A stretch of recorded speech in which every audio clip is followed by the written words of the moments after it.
Lorsque l'OMS et certains pays ont déclaré vouloir enquêter sur l'origine de la COVID-19 en Chine, le gouvernement chinois a accepté et coopéré.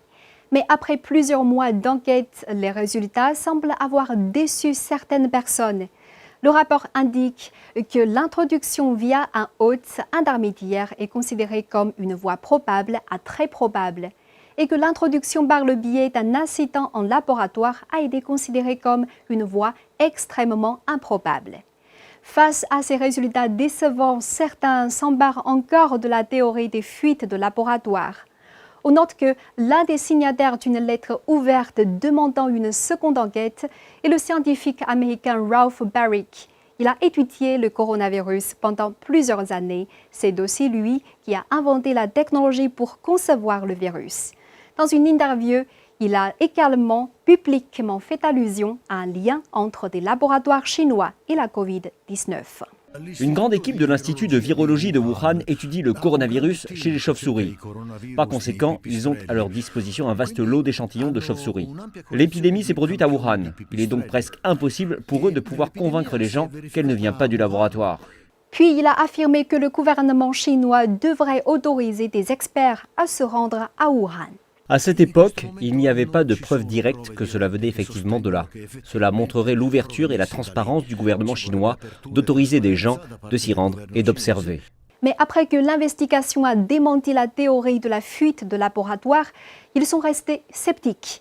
Donc pourquoi les personnes comme Baric sont-elles si obsédées avec cette théorie conspirationniste ? Certains ont découvert que cela pourrait être en lien avec des incidents répétés dans son propre laboratoire universitaire.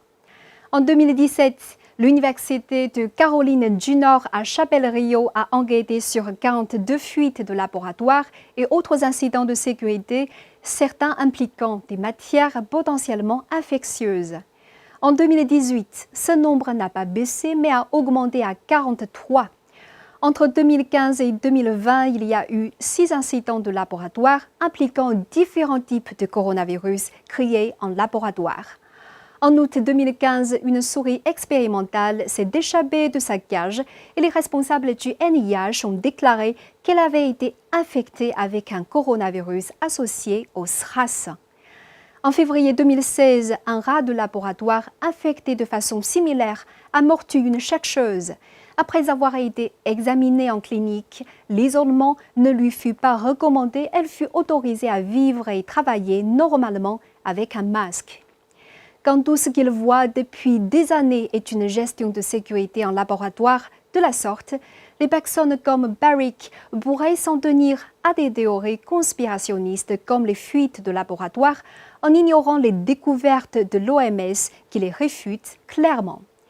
Et dans les faits, le laboratoire de Wuhan n'a jamais eu d'incident de fuite d'un agent pathogène ou d'infection humaine. En tant que laboratoire disposant du niveau le plus élevé de protection et de biosécurité, le laboratoire P4 de Wuhan n'a pas eu d'accident de fuite d'agents pathogènes ou d'infection humaine depuis sa mise en opération officielle en 2018. Parfois, les croyances des gens dans les théories conspirationnistes peuvent être basées sur leur propre expérience cachée.